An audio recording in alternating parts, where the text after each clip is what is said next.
most people wait too long and something happens, a CPL is or a judgment, and it's a wake-up call. Something is forcing the issue. People, I hate to say it, are not proactive. It's like a freight train coming and saying, oh, I've got plenty of time to walk across the street. After a certain point, that freight train's a little too close to walk.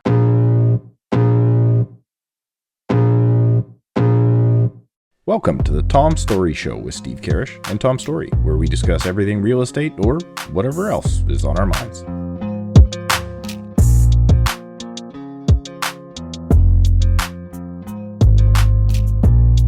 Welcome back, everybody, to another episode of the Tom Storey Show. This is your Sunday weekly real estate roundup podcast, and we appreciate you being here. If you're watching us on YouTube, I want to say thank you. If you have not already, make sure to subscribe to the channel and like this video if you learned anything new today. If you're listening on the audio platforms, well, I hope you have a great day, and make sure to leave us a review on Apple Podcasts if you have not already. Into today's show, this is another in-person kind of special episode here. Randy West has joined us. Randy is a licensed insolvency trustee, which for me means people that are close to bankruptcy call you or they're in a tough spot. Is that basically what it is, or can you clear that up for me? That's quite good. Okay. The average person is what I call struggling with their debt versus their ability to service that debt. Gotcha. So the reason that we wanted to have you on the show, other than Steve just singing your praises to me for a while and having a long relationship with Steve, which I'm so sorry you've had to know him for this many years. It's been tough. Yeah, well, I get it. I was thinking about this. It's at least 13 years now. Yeah, maybe more. More than that with Chris yeah. even further back. Yeah. So how I met Randy is his office was next to our old office. That's how I met him, but also through Chris. And then Chris and you went to the same school way back. Yeah, and then we had sort of parted ways for 25 years. Yeah. And then we actually met in the hallway. Yeah. And so Oh, really? Yeah. What's We're in the same building. Yeah. What's interesting is I've been exposed to some people in some pretty bad financial positions as a result of helping Randy's clients over the years. A lot less of it recently, but that's why I wanted to have him here, is because if you're looking for doom and gloom credit stories, this is the best ones you're going to get. So this is going to go really well in the YouTube algorithm, the stories that you're going to tell us. But and then it's also like whenever I get on the phone with Randy to talk about a situation or one of his clients or whatever, the conversation just goes forever talking about what's going to happen, what could happen. Yeah. So I'm really glad you agreed to do this. Okay. Well, hopefully it will be good. So, and basically the last 18 months, we've seen so much uncertainty with interest rates, with people's finances. And I think as it started to happen, a lot of people were actively saying, this is not going to be a soft landing. This is going to end bad. But it hasn't yet. And we've seen a little bit of things pop up, but no one's willing to talk about it. Like no one that's going through these stressful situations is going to come on and talk to us on the podcast, but we know they're talking to you. Yes. So I'd love to get your perspective on just, I guess, general feeling on your years in this career. Are you having more conversations now than you used to? Is it not as bad as it used to be? I just love to know like kind of where we're at in terms of how long you've been doing this. I've been 30 years and basically it's been up and down depending on the cycle for 30 years. The pandemic actually slowed insolvencies by 50%. Wow. People had more money. They were doing less. They were getting money from the government, etc. A lot of things just changed. Also, more than anything, the government stopped collecting for a while. The CRA, sorry if you're listening, but the CRA basically did not really collect for a while or push, as well as the creditors themselves did not push. So people had a bit of a free ride for a while. Interesting. Now we're seeing both changing rapidly. CRA's back, they're closing accounts, freezing accounts. Creditors are much more aggressive. We're now seeing court actions again. It's back to, I won't say it's back to the levels we saw before, because it takes time for that to trickle through, but the collection actions are back. Interesting. I didn't realize that. So over the pandemic, they were basically just letting people be, and there was enough going on that they weren't pushing like they were before. Well, the average right across Canada, insolvencies dropped 50%. Crazy. And when I don't need necessarily by every single municipality being Sure. the same, but I'm just saying it dropped, and then it hovered at like 40 to it dropped, and then it came back a bit. But even today, for us anyway, we're probably about 40% of what we were pre-pandemic. And so what I noticed is, because when Randy phones me with a client and says, hey, this person needs to maybe list or whatever, I want to say, now it was coming out of 08 as well, because when I met Randy, it was kind of just after that. So there could have been a factor there. But I want to say we used to help your clients 3 a year on average. Oh, probably. at least, yeah. And I don't think you've sent me a deal. You haven't sent me any referrals. I know he's been trying. No, actually, I've sent you a few. But like nobody that we don't do the transactions together that we used to, right? Because through different processes, maybe the homeowner sells, maybe Randy actually has to take over the properties. So if I can, I'll interject there. Yeah. What happened is, as we all know, interest rates dropped. Yep. Interest rates spurred people saying, I want to buy. So suddenly we had this massive growth, and prices went up, as you know, almost 30% between 220 to 223. Yep. And now they've sort of hovered. Okay. But so a lot of people have come to us cash poor, like they're struggling, but their place has gone up. Yeah. And so a lot of times they're not actually insolvent. Right. Their assets are greater. So I have nothing to send to you, Steve. I'm not ignoring you. So I'm actually referring you parties to sell their home, but it's not because they're not at that point yet where they're forced to do it. They're not insolvent. So what's happening is it's only if there's nothing left a lot of the time where Randy can actually get involved. Otherwise, it's go sell your property. Or we sometimes if there's creditors have gotten and put CPLs and other judgments against property, so they can't sell their property. Then I will go in to remove that, etc. So it depends on what's going on. What we're finding is, and I hope mortgage brokers don't get mad at me about this, but one of the biggest problems we're seeing right now is the amount of parties who are still in variables and their mortgage broker was persuading them to stay in. And all I can say is when it was at 2%, what were you thinking? We have this argument. Yeah, we talk about this all the time. So, I've got a guy right now who, he bought way back in 2021. Yep. He had the ability to go in at very low rates, and now he's suffering at a variable rate, and he's just every time the Fed changes things, he cringes. So this is really scary for him. His property's gone up $150,000 from when he bought it, which is nice, but he still may lose the property because he can't afford to keep it. Interesting. So what's the path in terms of, okay, someone is having a tough time financially, right? They're getting to the point where they can't afford things. Well, he's paying his mortgage. No, for him, I know. Not paying his credit cards. Okay. Okay. So if you think about it, which one's got the higher interest rate? Yeah, the credit cards. The credit card. Yeah. But the one thing is nobody wants to lose their home, so they pay their mortgage. They pay the mortgage first because they don't want to. So it gets into this situation where you suddenly become a problem. He wants to do a proposal, which is not a bankruptcy. It's a negotiated settlement between the creditors. But the problem is his equity, upwards of $100,000 equity. And so he's going, well, how do I keep the home? Because the creditors would get that equity in a bankruptcy. So I have to finance that and do the proposal. So it becomes a struggle. And the worst thing is I can't predict, you can't predict, we all can't predict when is the interest rate going to stop coming up. But more importantly, how fast are they going to come down? Probably slow when they come down. Yeah, we all agree with that. Yeah. But what is a good rate? Is 4% going to be the now good rate? I hope so. So do I. But what I'm saying is at the same time, it might be 2 or 3 years till we get a what I call a 5-year rate at 4%. And a lot of people. Yep. So I'm seeing already. I'm having the question where people are coming up with mortgages which are going to be renewing because not everybody had done a 5-year. Where they're going, wow, I have to renew and I don't know what to do.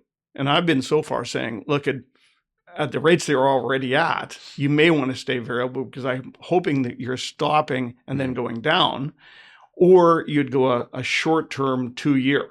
or 1 year or something like that. But the problem is that's quite a lot of times the 2 year is quite expensive. Yeah. Yeah. So it's this game. We talk about this all the time. Like I'm fine financially, just to be clear, but my mortgage is coming up January next year. Okay. Because he took a 1 year. I took a 1 year. I've always rode variable before that, but I bought this new house. And anyways, and it, by the way, it worked for me for a long, long time. Right. Oh, no, it did. But I'm going to ask you the question. Yeah. When it hit 2%, what were you thinking? It was like, so it doesn't go lower. It's a good point. That property I had it on was my last property, and I sold that property, and the penalty, I'd have to do the math, but the penalty would have been to take a 5-year fix. Selling that would have been very high. So I'm happy I had the variable when I sold that one because it was just 3 months interest. Okay. But the new house I bought, I took a 1-year fix. This was January last year. I got it under 5%. I was like, let's just see how this plays out here. Yeah. Now it's coming up, and but I'm struggling because I'm like, I don't want to take a 5-year fixed at. Oh, I would never recommend a 5-year at this point. This guy is. No, no, a 5-year today is what, 6.5? No. Well, 589. five something. 589. High five. Okay, I guess it depends on the person, but what I'm saying is a 5-year out from now, I don't see 6%. Agreed. And I don't even see 6% 2 years out. Right. So I'd be going probably either saying, what's the difference if I go variable now? Yeah. And what is variable today? What's 6.5 plus. Is it that high? Yeah. Oh, Yeah. okay. Prime is 6.9 something, or it might be over 7 when this podcast comes out. So, you know, and if you could do it, maybe a 2 year at, I don't even know what a 2 years is now. 529. Which isn't that bad. Yeah. Do you know what I mean? So you're locking some, what I call security in your mind of what do I have to pay? Yeah. The real challenge is when you have a situation where you don't know what you're going to be paying and it could change. Yep. And then, you know, as we all know, everything else is going up. So I've already heard from people saying they're screaming about their property tax going up. Well, Surrey's going way up. We don't know if we've got RCMP or what government or what police force. So everybody's got to pay for these things. We've got municipal problems in Surrey and all of areas where the growth has been so rapid that now the municipality has outgrown its infrastructure. So now they need more hospitals, more schools, more of this. So all that's got to be paid for. So again, you're going to have property tax go up. Yeah. So everybody's sort of going like, well, hold it. These are all going up. How am I going to pay for all these things? And I'm of the opinion that we're going to go through some real structural pain. And because a lot of people right now are riding it nicely because they've had this rapid rise. They go, wow, I'm a winner, number one. And they did win. No doubt about it. But future is if you were buying now, what can you expect? And I'm going to say higher property tax in the future. Yeah. The governments are all running deficits. We're not going to be seeing any tax decreases. If anything, it's going to be paying more. There's talk by the various governments of trying to really police more what I call rental units in homes, which right now they've not done a good job of. Like there's a lot of not legal rental units. Is that what you mean? Well, not declared incomes. Oh, okay. Well, right. Yeah, fair. How many people are paying cash to their landlords? Right. No. And so a lot of times those homes are fully paid off, and they're paying. We all know of them. And so the government right now has never really gone after that in a big way. If they did, do you know what I'm saying? Then the attractiveness of that property just, hey, well, I've got to now pay taxes. Now I've got to deal with all these other issues. So what I'm saying is, when I look at the real estate, I'm sort of going like, have we seen the best of times? I know that's not what you want to hear. Well, it might be true. But I'm interested. But the last decade was the growth phenomenal. We saw was insane. Like, yeah, and it can't be sustained. You're right. Right. But when we had a conversation a couple weeks back, Randy, you said, I'm really worried about the future of the real estate market is kind of the basis of it. But what I'm wondering is, are you worried because you think things are going to get even more unaffordable, or are you worried that prices are going to crash? Both. I see it more unaffordable for the low guy. Yeah. Because the guy who's the multimillionaire, he's not really affected. He's paying cash. He doesn't have a mortgage. Yep. I mean, Yep. or he's really not affected. Yeah. And there's only so much product. And so they can go out there and just buy it up. The little guy who's what I call subject to the mortgage and subject to property tax and subject to strata fees and all these things that they don't control. And then on top of that, just the cost of living has changed. You're really having changes that I'm just saying, you've only got so much money to spend. Mm-hmm. How do you afford this all? Yeah. And I can see a lot of people having what I call a home, and they're paying down. It would be back. It's like my first home I bought. It's actually the only home I bought. We bought in 94. Okay. We thought the interest rates were actually good at the time. What was it in 1994? Believe it or not, I locked in at 9%. Okay. Thinking it was a good rate. Yeah. Well, I guess it was compared to late 80s or early 90s. Let everybody know, I'm not an economist. I do not know interest rates. But we had the benefit of, because 9%, everything was cheap. Our real estate, our townhouse was $300,000, $320,000. Right. When interest rates fell, and they didn't fall until roughly 2000, they sort of hovered. Yeah. But they didn't fall quickly. And it was 2000 onwards that they really started really dropping. You had the 6.5, which we thought was just gold at the time. Yeah. So we locked again. Yeah. Stupid me. So then they went down to like 4. Yeah. Then I said, they can't go lower than 4. And they did. And so, maybe I was stupid enough. Maybe they would have gone lower than 2. I don't believe they would have. But anyway, what I'm saying is that I'm very good at picking wrong. I like to know, though, what I'm going to pay. Exactly. That's Steve's mindset too. And what I did with our mortgage is we paid lumps every anniversary. Yep. And the best mortgage is no mortgage. And guess what? We were mortgage free within 10 years of buying the place, but we had no life for 10 years. Was it worth it? Damn right. Okay. Because if you think about even today at 5% mortgage, sure, if you're going to earn that money and then pay tax on it, you'd have to have a 8%. Right. So this is a guaranteed investment. In a sense, it's a guaranteed investment paying down your mortgage because you're paying it down with after-tax dollars. Mm-hmm. Right. So if you're guaranteeing a 6.5, let's say your mortgage is 6% right now, that's almost, depending on what tax rate you're at, a guaranteed investment of 10%. Yeah.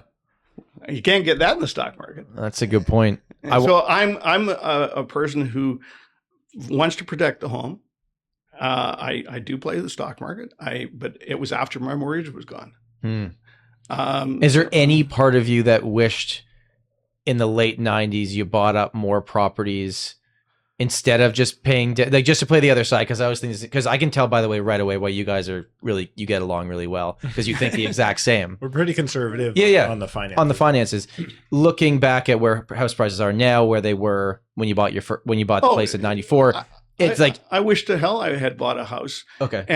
But at the same time, I was running my career. I didn't want to do the housework. I didn't want to do all the things. We had a great location, and we thought, we don't need to move. Yeah. Why do we want to move just so we're in a house to say we're in a house? But what about not even the next house for you, but just investment properties?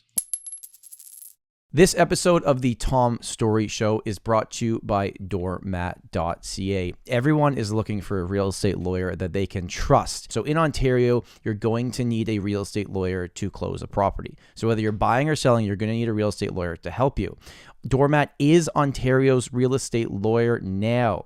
Now, it's an online real estate law firm. So it's basically taking what you've experienced before with real estate lawyers to the 21st century, and it brings transparency and simplicity to the real estate transaction, which typically for a lot of people is like a black box. They don't really know what's going on. They're like, has the transaction actually closed? Well, Doormat is going to make that a lot better for you moving forward. With Doormat, you get a personalized dashboard that enables you to track the progress of your closing, share information with your lawyer as needed, and access important documents documents whenever you need them. Use Doormat to close your real estate transaction in Ontario, and you get a real estate lawyer with personalized service and a custom dashboard to help you stay on top of everything that is happening with your purchase or sale. If you're buying or selling a property in the province of Ontario, Canada, reach out to doormat.ca today and tell them that you heard about their services on the Tom Storey Show. I've looked at a lot of these programs before, and Doormat knows what they're doing. I would highly recommend them, and I hope you check out their services. And now, back to the show. Or just buying. I never wanted to be a landlord. Okay. Largely, if I want to play that, I can buy a Broadway REIT or Sure. a whole bunch of REITs Without getting your hands dirty. And I've heard stories. You wouldn't believe the stories I've heard. Let's talk about some of them. Well, here's why I wanted to have you here. So on my YouTube channel, I did put out a video that was clickbait of an article, and it was titled something like 35% of Canadians are about to go bankrupt by the Bank. It was of the Canada. Bank of Canada is going to increasing rates, whatever. They're 2 months from insolvency. So this was before the first rate increase. Okay. Bank of Canada is about to bankrupt 35% of Canadians, is what it was called. It got 220,000 views. Then a year later, I did a follow up, basically saying, "Hey guys, didn't happen, obviously." Right. Yeah. That one has 40,000 views or whatever it is, right? Some crazy amount of views. But you see it. So what I want to hear right now is, think about in your brain, you said when we walked in the door, you got a couple of kind of crazy stories. Obviously, I don't know what you can and can't share. But I won't share names. No, for sure not. For sure not. But just think about the overall general situation of somebody that's in tough shape. Scary right now. I've got one file where a person has done very well. 2001 came along. They bought a pre-built condo. Okay. It's to complete in 224. Yep. Since then, they had the problem of being in a business that failed. They have personal guarantees up the yin-yang. And they want to keep this property. The property's gone up in value, but they will no longer, they don't have a stable job. They won't qualify. They can't close on it. They're going to have, well, it's not even, we're at 224 completion. Okay, so it's not even at that stage. But they've got debts of almost 300,000 because of their business failures. Probably more than that, actually, because we haven't included CRA there. So the director's liabilities will also come through. I'm just talking trade creditors at that point. So they want to keep this property, but as I told them, I said, you've got this property that's gone up in value because the pre-sale value was 500,000. The new properties, even though they're still not sold, in theory, he could assign the property for about 620. Okay. So he's done really well. Yep. Plus he had 100,000 in there. Okay. So he's got almost like, before selling costs, almost $190,000, $200,000 equity. So you're thinking this guy's great. He wants to keep it. But when he went through the numbers, he said, man, nobody's going to qualify me. I don't have a stable job. He's self-employed. He's got no history. He's got a failed business. Right. It is his history. Mm-hmm. So his wife and him are going like, what do we do? Okay.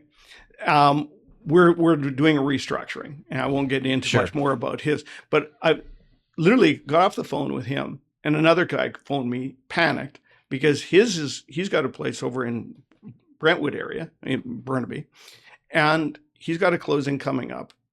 And as you know, the pre-builts, you can't qualify, or as you're going to tell me right now, he didn't qualify. He left it open until 3 months before. Yeah. And so now he's going, I don't qualify at the rates today.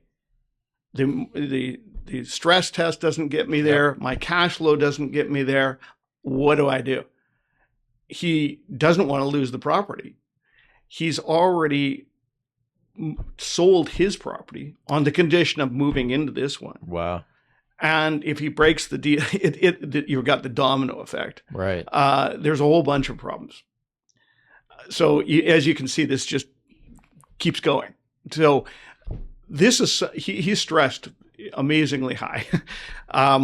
We don't know what we're doing with him yet. We're still gathering information. But there's a lot of people who have got pre-builts. We're now getting calls where they don't know if they're going to be able to complete.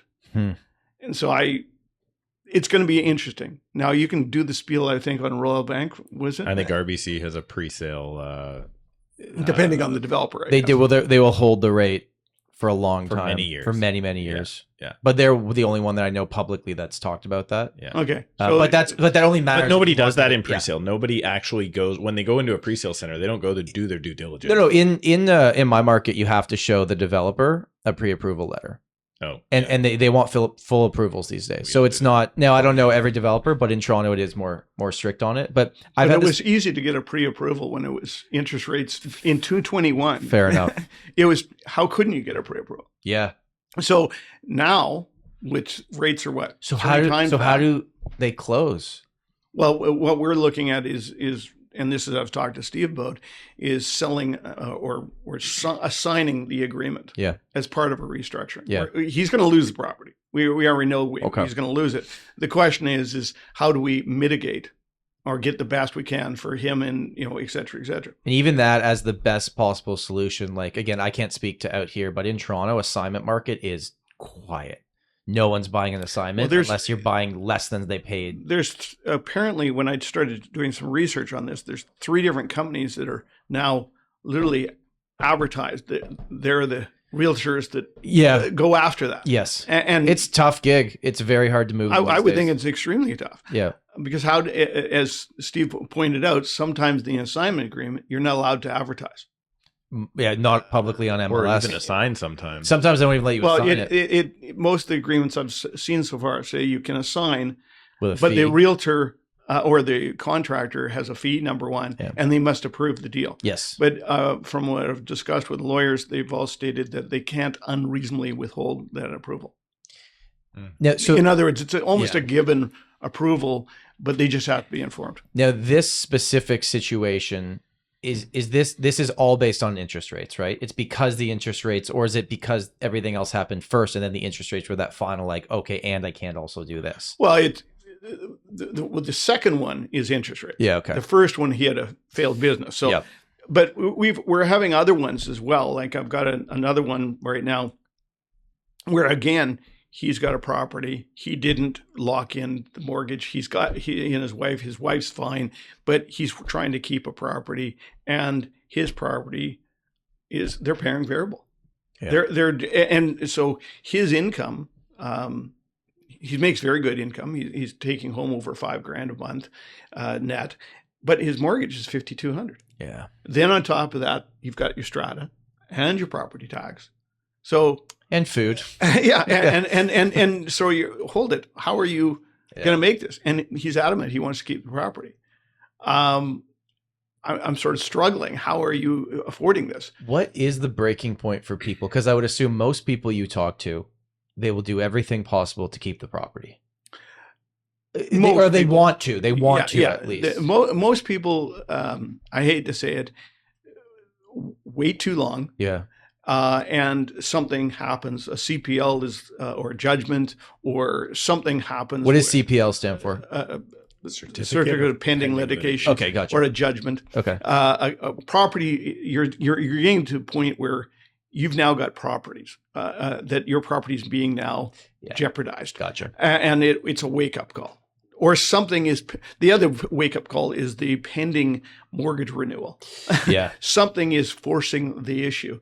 People, I hate to say it, are not proactive. No. And I'm not saying that's necessarily a bad thing, but it is when you can see it coming. It's like a freight train coming and saying, "Oh, I've got plenty of time to walk across the street." Yeah.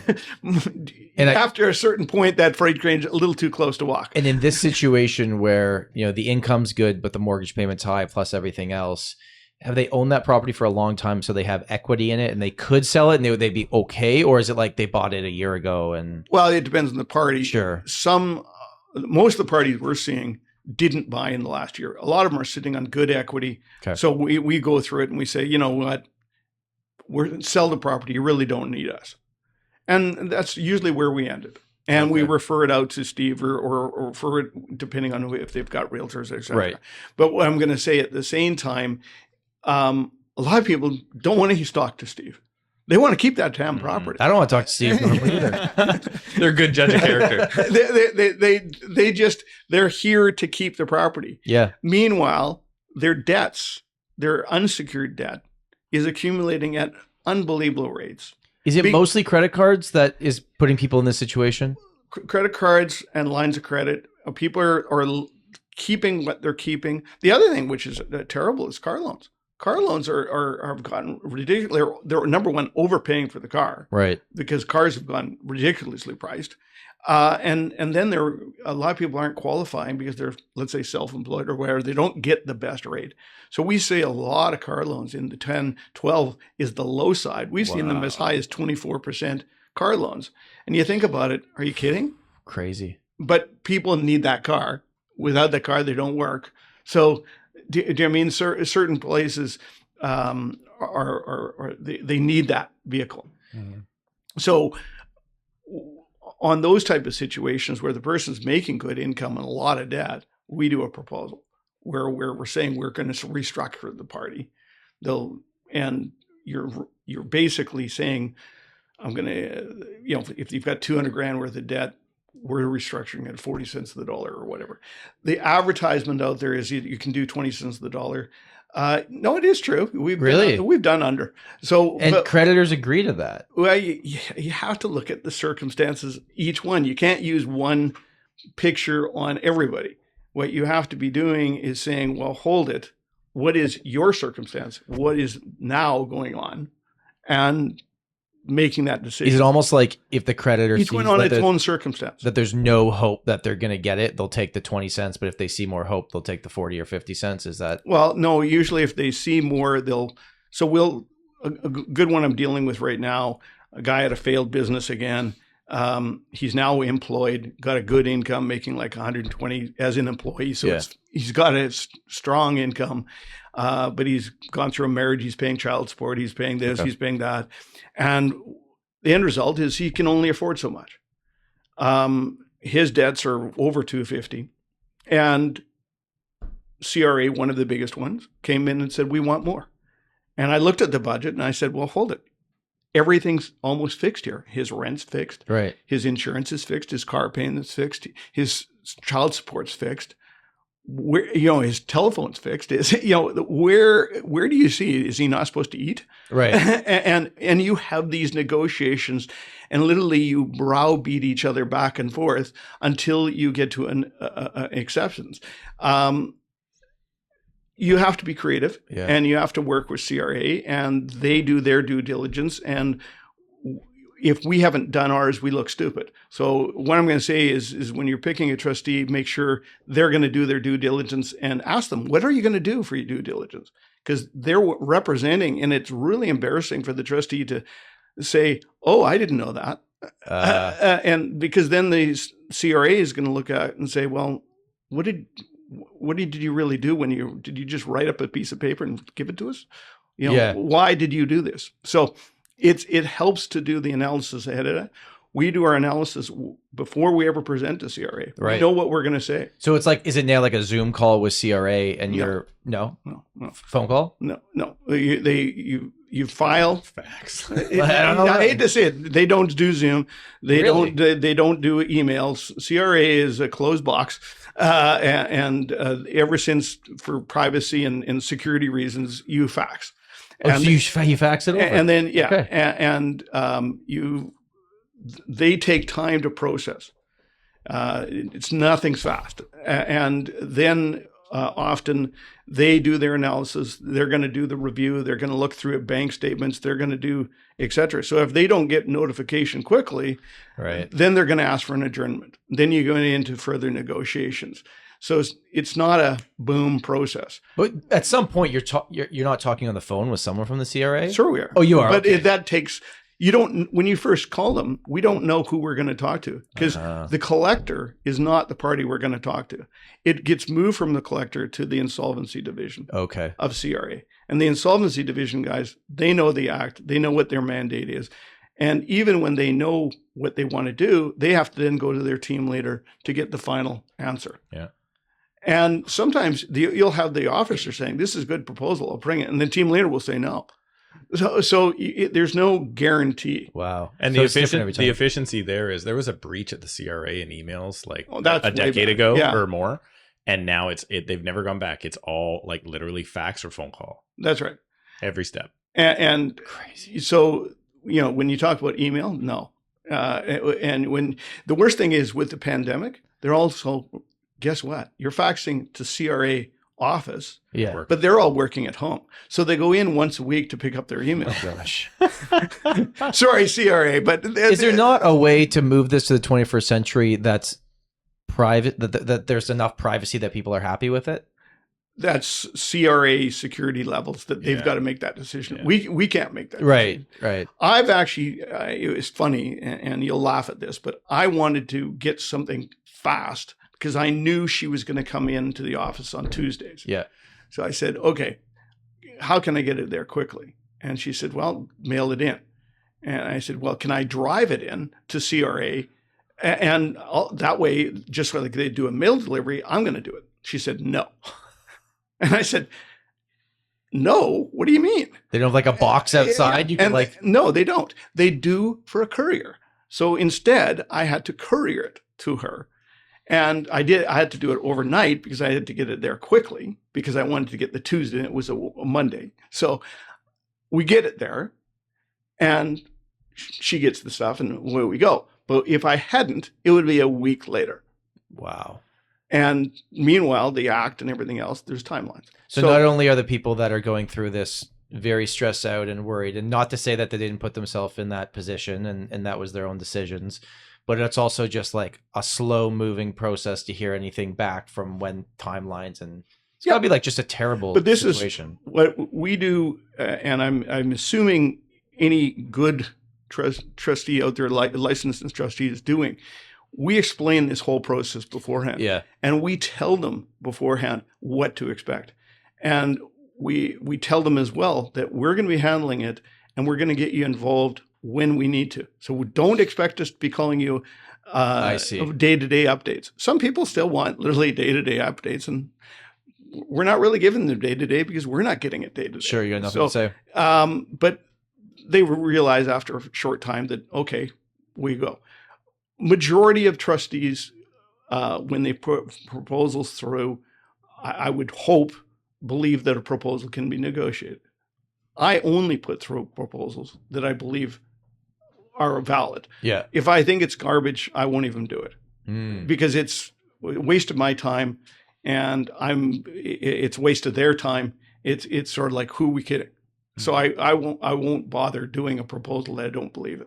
Is there like other trustees and you guys all know each other and you're like, did you get this file? Did you get this file? Because they're all trying. Well, we because they won't jump. You name can't names. technically talk about it. Okay. Well, the similarities definitely. People shop trustees. Yeah, of course. And the problem I will say with a proposal is any trustee can tell you anything they want that, we'll get this through, but to realize he's not the one or she's not the one who's going to make that decision. It's the creditors. Right. So that's where a lot of people, when they advertise that we can do this at 20 cents on the dollar, and I get this phone call, is it true we can do it at 20 cents on the dollar? I say, well, first thing, I need to review your situation, then I'll comment. Yeah. I've done some at 13, but at the same time, the circumstances were such that it made sense. Right. So what's the process if someone right now is out there and they are in tough and they're sweating and they're having trouble either making their payments or they're choosing to pay their mortgage rather than their credit cards or whatever? What do they do? So they would connect with someone like you. They just phone up your office and say, hey, this is my situation. We set up a consultation, and that's kind of how it starts. Yeah, you start off. I believe the worst thing you can have is a lot of unknowns. Mm.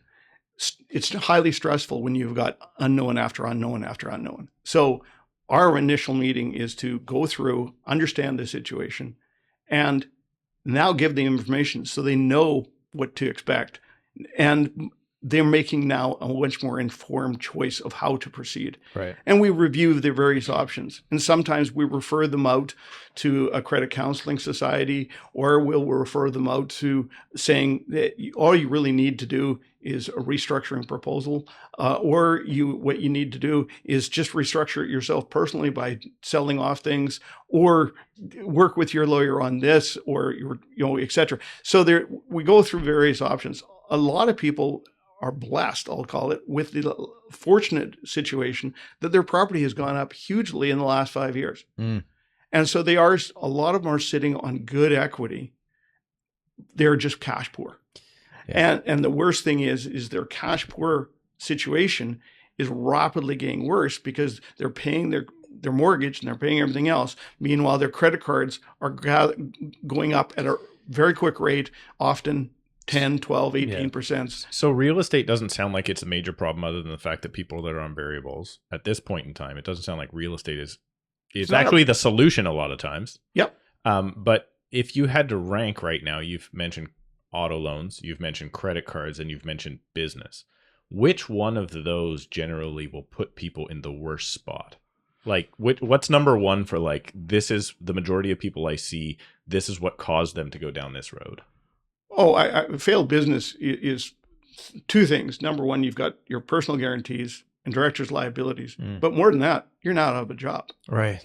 Because you're often now going, like, not many people instantly bounce back into a well-paying job. A lot of self-employeds have trouble jumping to, especially if you've been self-employed for years. Unemployed, yeah, you're right. Self-employed for years, now jumping to employment. A lot of employers are going to be saying, well, is this guy right? Is he going to just jump with me for a short time, or who's the boss here, et cetera, et cetera. It depends on who it is. It depends on the trade as well. Some people do really well. Right now, the trades, as in electricians and carpenters and et cetera, they're making very good money. Yeah. And those guys who were contractors are able to flip quite well, and they're doing well. So it depends on the industry. But meanwhile, that is a big effect because often they were taking out more than they could from the company. Right. So they're paying, they're the CEOs, so they deserve a high income. So they've gotten used to a good lifestyle and good income. And now their new income, and they weren't paying their taxes either on that income. So they've gotten into this situation where it's a big change.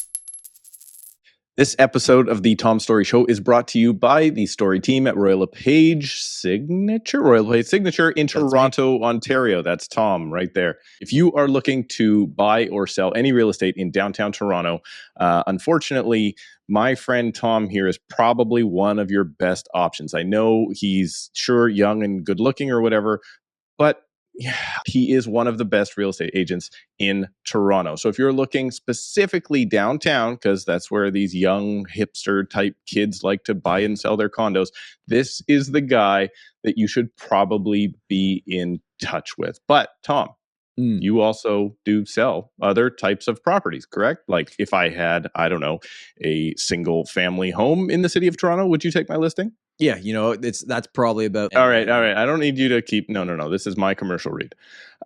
If I had a semi-detached, would that work? We certainly do that. Yes. All right. And if I wanted to buy a property, you would help me with that.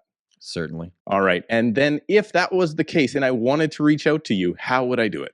What you would do, Stephen, is you would go into the first link in the description, and there's going to be a link to book a call with me and my team, and you can click it, and you can book a call with us at a time that works for you. Now, I don't want to ignore the other half of our audience, which is real estate agents. So in the event that you are a real estate agent outside of Toronto, or maybe you are a realtor in Toronto and you just don't want the work, Tom would also love your referrals. So you can reach out to Tom right now by using the link in the description below and booking a call with him at a time that works best for you. Now, Tom, there's one more thing we need to say before this is over. What's that? This communication is not intended to cause or induce breach of any agency. No, I screwed that up. Oh, I was so close. This communication is not intended to cause or induce breach of any. You said induced breach. Induced. This communication is not intended to cause or induce breach, there we go, of any existing agency agreement. And now back to the show. Would it snowball from the business fails, and then when the business was starting to not do well, they were maxing out the credit cards, and then they had the car loan for the business. So it's kind of like it's snowballing, right? Yeah. It is a snowballing effect, but often we're seeing the personal, like the ones I'm dealing with right now, surprisingly, they have no real debt personally. It's all their corporate. The problem is they've got personal guarantees on it. Yeah. Or not all of the debt, but a good portion. Yeah. So that's one big thing. Another one we see is often a separation or a matrimonial fight. And suddenly you've got two households, two high rents, two expenses and property, suddenly now paying spousal support back and forth and childcare and et cetera, et cetera. So you might say their cost of living just went way up. Yeah. And now they can't service their debt. We're seeing that a ton. We're seeing where you have a divorce and maybe it's 18. They've been in it for a long time in the house and it's $1,800 a month mortgage payment. And then they both go to rent and it's like $3,200 each per month. And then they're like, what is? Yeah. They're worse off. Yeah. So we've got couples right now who are actually staying in properties together. Staying so-called, I'll take the down half, you take the up half, and we're separated. Wow. And I don't even know if CRA will allow that because it does say you have to have two separate residences.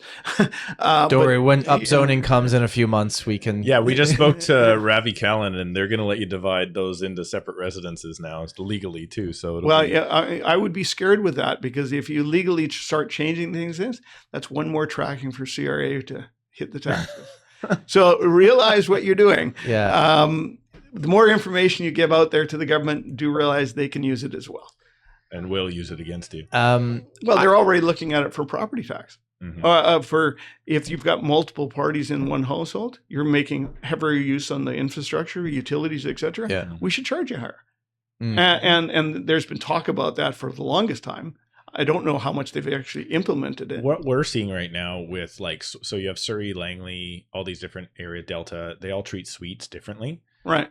The city level right now are hands off on suites. I know. They're because just there's no pressure to crack down on legalization. Because there's a housing crisis and they'd look bad. But after a while, it's like, is that a looming time bomb? Well, the CRA just went after, what was it last week? Shopify, right? Because they're going, look at all these little businesses, right? But there's a good thing our 12 cents a week we're getting off of doing this podcast from YouTube, that's all running through the taxes. Yeah, my right? tax number's there. So it's there's all these little influencer side of things that I think that they're going to start coming after next. Like Shopify is just you set up your own. It's like a website platform where you can easily sell stuff, but CRA's come to them and said you need to give us all the information for all about the people who's been selling stuff on your website, because those are all individual businesses, and how many of those do you think are actually filing tax? CRA's got an appetite to collect right now. Well, there's a gentleman I'm dealing with right now who during the pandemic, he had too much time in his hands. So he started using, eBay, where he'd buy and sell things. Mm-hmm. Yeah. Anyway, he was buying and selling things sometimes 6-7 times a week. Then it became 6-7 times a day. Mm-hmm. And he got into playing cards or like a Gretzky card. Sure, yeah. But then he got into Pokemon. Then he got into various other things. Yeah. Anyway, who's tracking this? Is he making money? Is that a business or is that a hobby? Even if it's a hobby, if you're making money, CRA wants to know about it. Yeah. So a lot of things the CRA doesn't know about because nobody's telling them. Mm. But as they get more and more information, and that's why they're going straight to something like Shopify. Because they have all the information. Because they're like, hey, give us. They have the sales records of everything. Well, eBay would probably have the similar issues, and say with PayPal. Think of all the things people use through PayPal to buy and sell things. Crazy. I wanted to ask you about something that we haven't brought up yet, but on the housing side of things, we talked a lot about the variable rates. Are we good on time? I have no idea what time. Yeah, we're 45 in. Okay, perfect. So there's two types of variable rates. There are adjustable variable rates that when Bank of Canada goes up or goes down, your payment automatically changes. And then there are static variable rates, which pushes more of your payment to interest until you're all interest and you hit the trigger rate. And then you have to go again. Now that a lot of what we've seen in our comment section is the only thing propping up the housing market right now. Why we haven't seen more foreclosures Is the statics. Is the statics. Yeah, I agree. Thoughts on that? Is that because the amortizations are just being pushed?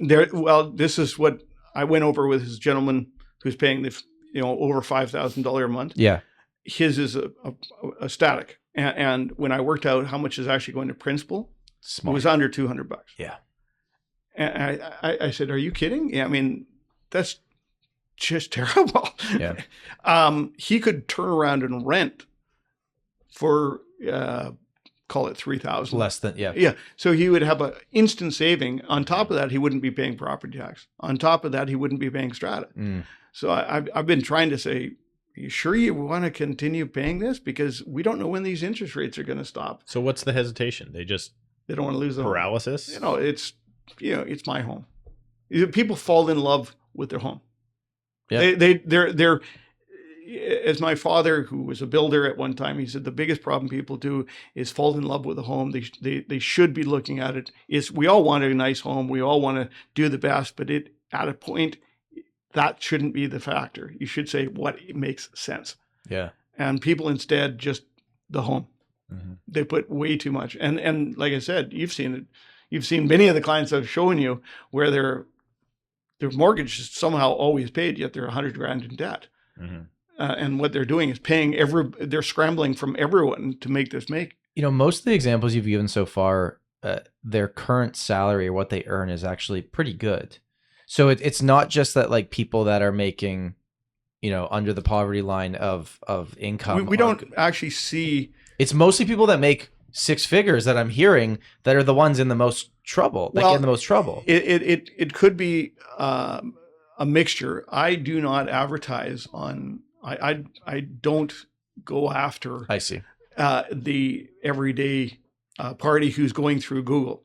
Right. If you go through Google, yes, I've got a website. Sure. But you don't see my paid per click ads. So those parties are going to the bigger parties who are doing anything and everything files. Gotcha.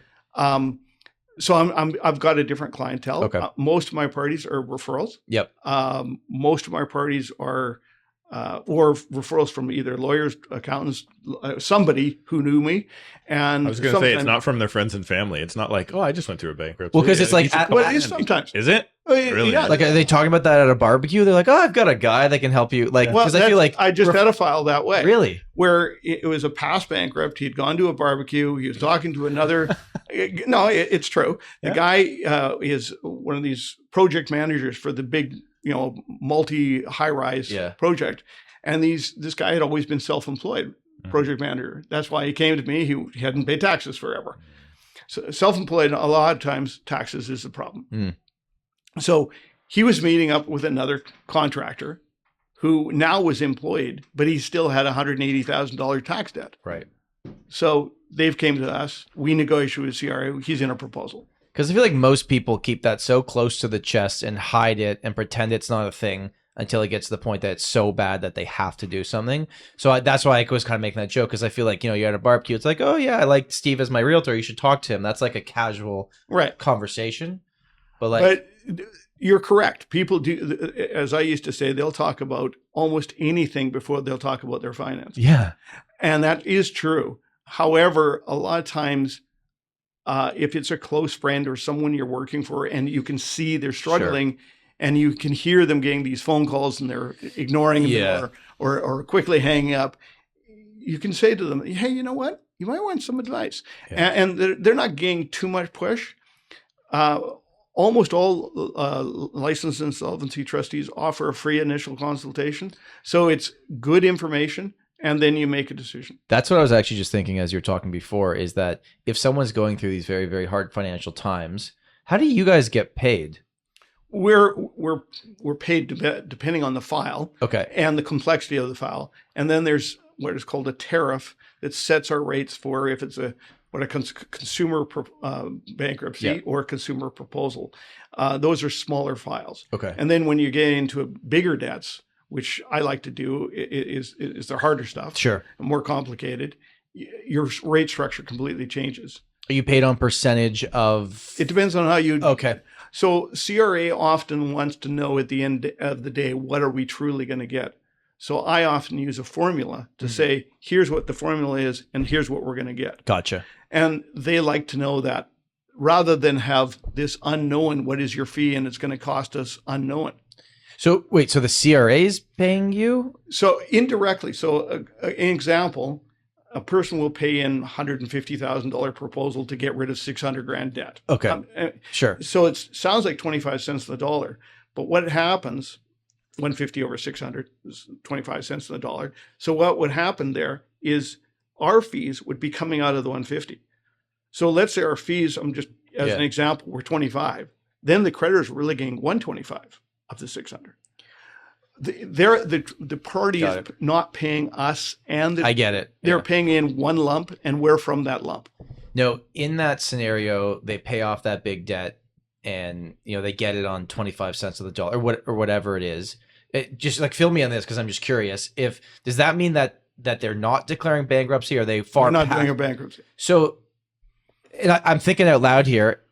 Someone that is going for it in life and wants to take risks, and hears that, hey, even if I get in the worst case scenario, I can only pay 25 cents on the dollar and not declare bankruptcy. Like that's where my mind's going, because some people it doesn't sound that bad. It isn't. So as I tell people all the time, if you negotiate a proposal, and this is a contract, and everybody's agreed, the proposal is really a contract. Yeah. Once you've agreed to the contract, if your income goes higher and you want to work 3 jobs and make money, guess what? The contract hasn't changed. You'll just have an easier time fulfilling that contract. So it's not as terrifying as... No, a proposal. I had a guy pre-pandemic who was he was in the railroads, and he was good income, already in the railroads. Yeah. But during the crisis, his income went up like 35%. And so he had nothing but ability to pay off. I had another guy who was a realtor. Well, guess what? During the market, those idiots. No, another guy. That realtor was coming in and paying in huge amounts of money because during the pandemic, the real estate went crazy. And he was making deals after deals and paying down his proposal. So he was paying down his proposal faster. He's struggling now because the market's slower. But what I'm saying is he is still maintained well, and he's ahead. Yeah. So you can actually, in a sense, pay in advance your proposal so that if you have a lull, you can actually draw back. It depends on how you draft your proposal. So again, this is where the trustee, the licensed trustee you're going to, read the wording. Some parts use what I call a template and almost the same wording for every proposal. And I'm going to say, well, depending on your complexity, you might want to see another trustee. Right. You should be really looking and saying, what is the terms I want, and they're going to fit me, and what clauses do we really want in there? CRA will insist on certain clauses, but even those clauses can be negotiated. And I negotiate them all the time. And something that it needs to be pointed out when, from my understanding anyway, and would be relevant to us, is if you do file a proposal and you file a bankruptcy, trying to get a new mortgage is basically the same thing. Yeah, right. So you're not equally. So you're not. It's not like you can just file a proposal and then go out and buy a new home, right? But I will say, if I may, if you're in a proposal and you've already got a mortgage, because you've already got the mortgage, it's just renewing it, and it's not much trouble. People do it all the time. In fact, even in a bankruptcy, if you've already got the mortgage and you go to renew it, not much problem, as long as you've made your payments and you qualify. Do you know what I'm saying? People need to get to you or talk to someone like you before it gets really bad that it's so far gone that the proposal will get people to a place faster to find a solution than if they just let this drag on. Again, you need to, a lot of people want to have it all. And I'm going to say that's the problem. And if you get your debts too high and you've got too much assets, it's just not going to work. Yeah. You're going to lose something. And sometimes I would be saying, you know what, if your cost of living has gone from literally, in the example I just said, $5,000 plus Strata plus your property tax, call it almost $6,000 a month versus renting at $3,000, do you really want to keep that property? I guess you got to do the numbers on if you're on a static variable, you don't, because you're paying no principal. I wonder how much principal you're paying on a, you know, it just, you have to look at the numbers. But what I'm saying is it's really hard. And a lot of people are of the opinion, I buy this home yes, it may not go up this year, but it'll go up in the next year, and it's going to go up. It's going to go up. I hear this all the time. I mean, that's what the past has taught us, but we don't know what the future looks like. If you look at a 25-year, very correct. Yeah. But if you actually look at like what we bid in 94 till 2000, we didn't go up at all. Yeah. And then it went. But what happened is interest rates dropped. Yeah. From 9% to we thought great rates at 6.5. Yeah. And then it dropped again to 4. Then it dropped to 3. And so power of money meant prices go up. Yeah. And now it's on the other side of things. Now it's like, even though rates are high, we're going to funnel in last year 1 million people. Yeah. It's going to put a same kind of which is restriction on in a sense, because this is where I come back to. The cities have not anticipated this.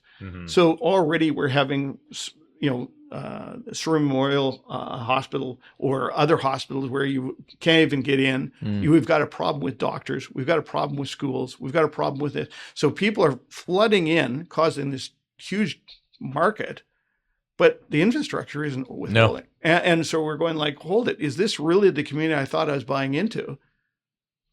I get it. Yeah. And what's really changing is Vancouver itself, how they're changing the corridors and they're changing, the new SkyTrain. Yeah. And you've heard the new development over by Jericho, and all these things are changing. I know you don't know the city, but what I'm saying is the city makeup is changing. The very fact that they've changed the housing structure from being a single family home to now multiplex and has changed the development. Which sounds like a good idea on the surface because it will bring more inventory, but then do we have the infrastructure for it? Exactly. Steve's just going to be like, where's everyone going to park? Well, not only where's everybody going to park, but it's the prices have gotten so high that a lot of shops can't make it. Yeah. There was a article the other day where a person did a bike shop, and everybody's biking nowadays, but they couldn't afford to pay the workers the wages that were needed for those guys to come in. They said, well, I've got to come in from Langley to work at this bike shop, and you're only paying me $25 an hour. Right. I'll work in Langley.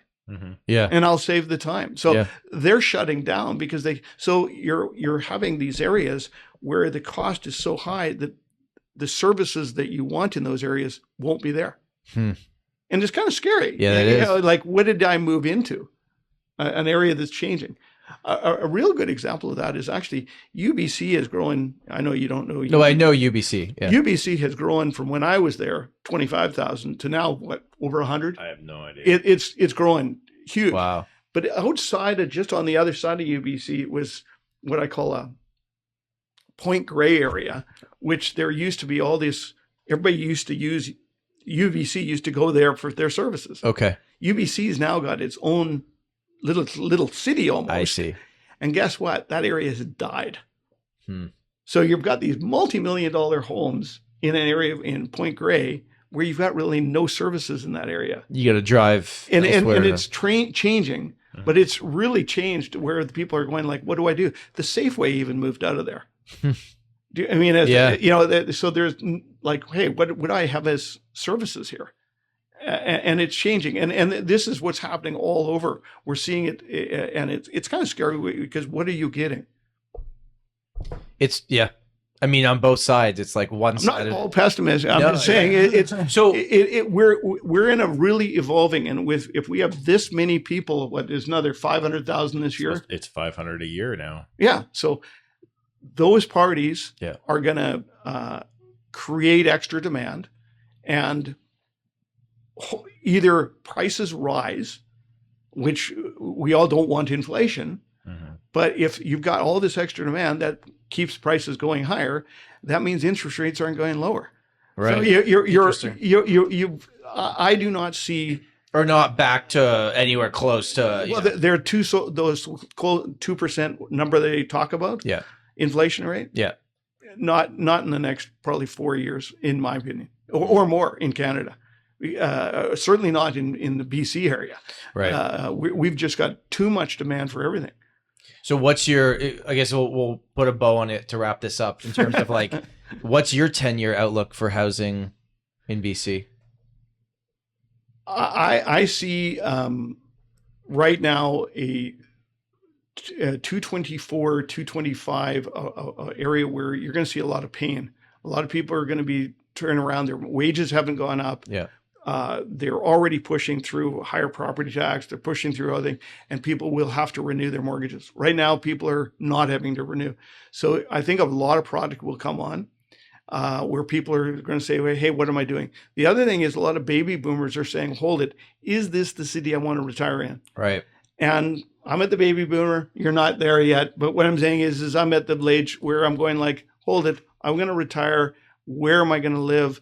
And what services do I want? Yes, I want medical. Yes, I want. What do you think you're going to do? I'm still figuring that out. I love the city, but at the same time, I want the things I want. Yeah. So I'm sort of looking at it saying what makes sense. Mm-hmm. But you also have to look at it saying, what can I afford? Yeah. My income's going to drop. Yeah. So you've got to be able to say, what can I afford?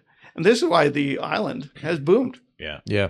Since 2016 all the way. I mean, we're moving retirees, boomers just out. Yeah, they're all leaving. Yeah. So but the demographic of retirees is huge.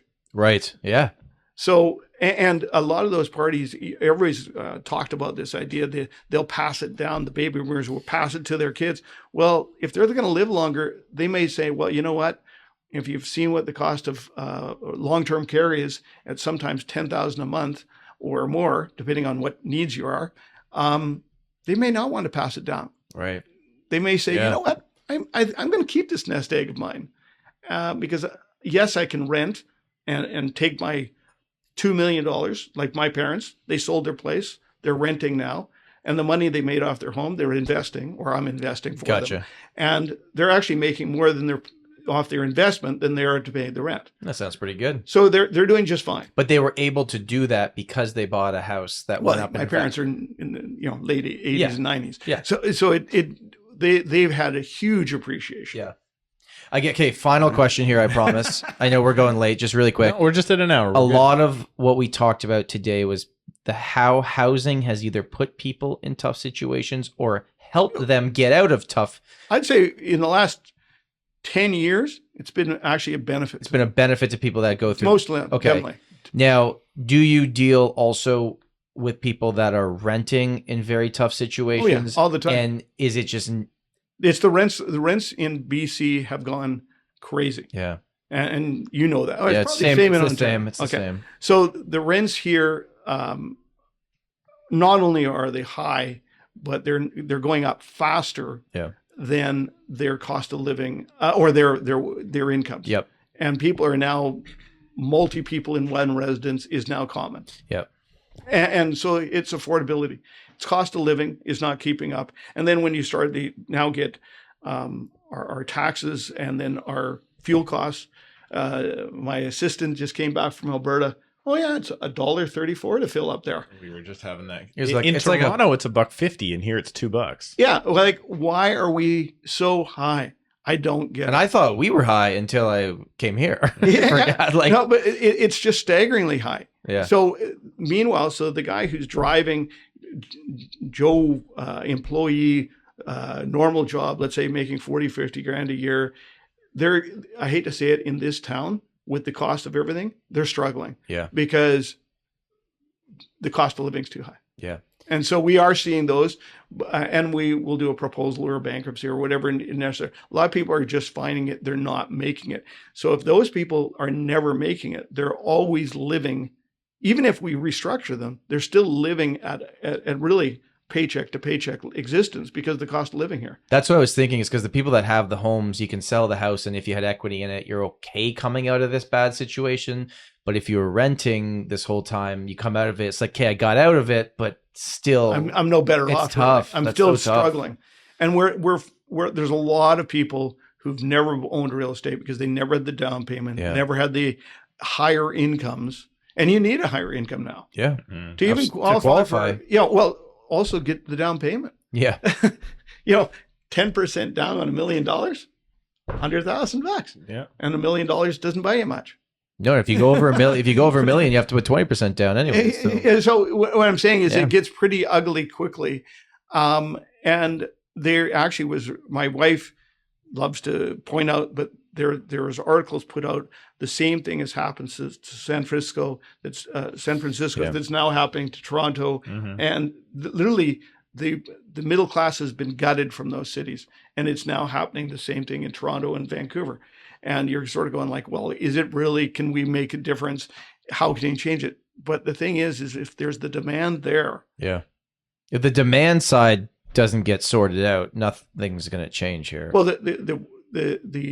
the government also interference to some degree. I think they mean the best, but sometimes it actually spurs on it worse. And I was telling Steve this, when they changed the rules of zoning for a property so you could go multiplex from literally week after that, all the properties I just keep a look at were all sold, and now multiplex are going in there. Whereas they weren't being sold as a single family home. Yeah. But now the guy could say, okay, I can now do it four times as much. The use went up, and so they've actually just increased the cost of living out there.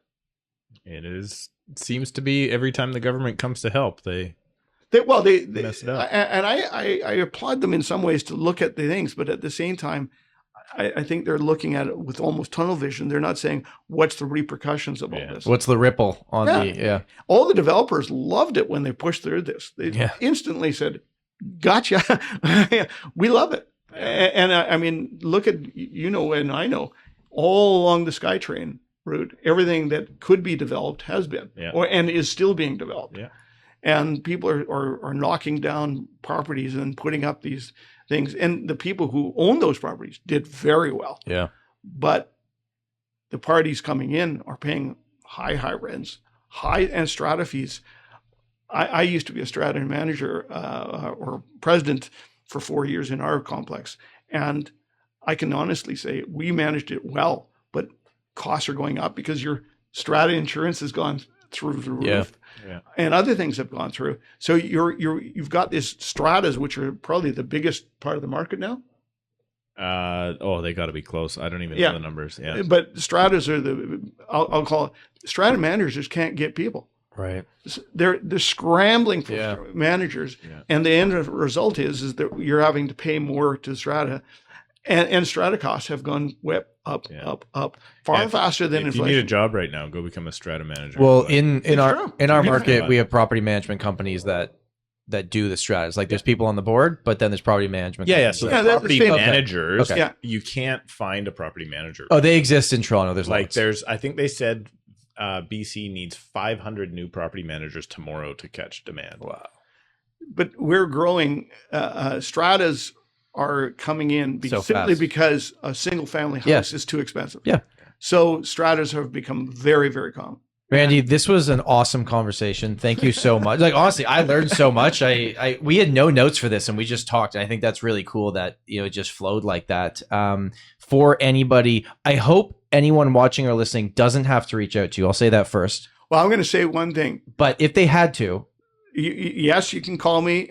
We are in the process of winding down our practice, actually. Okay. So I would be still taking on files right now, but what I'm going to be saying is just as everybody wants to transition to the retirement, I'm in the transition phase. So I'm picking and choosing my files right now. I thought he was going to say there's no bankruptcies left, so he's going out of business. That's No. Real estate put the bankruptcy trustee out of business. That's awesome. So you're looking forward to retirement? Eventually. I'm actually toying with the idea of doing a career change. Oh, cool. I'm not sure if I'm going to switch, do I go into what? And I'm sort of playing with different areas. Strata manager? I think real estate license, he can get it in the next 6 weeks. I know a guy. Yeah. Cool. No, it'd be different areas, but I want to have more freedom. I've for years having owned my own business and that took freedom away. Also, you won't have to look at a fax machine. Let me try that again. Fax machine ever again. Oh no, I still have to deal with CRA. Yeah, true. Okay, this was awesome. Thank you everybody for watching on YouTube. Thank you for listening on the audio platforms. I hope you have an amazing day and learned a lot today. I know I did, and we'll talk to you soon. Bye. Thank you. Thank you. Thanks, Randy. That was awesome.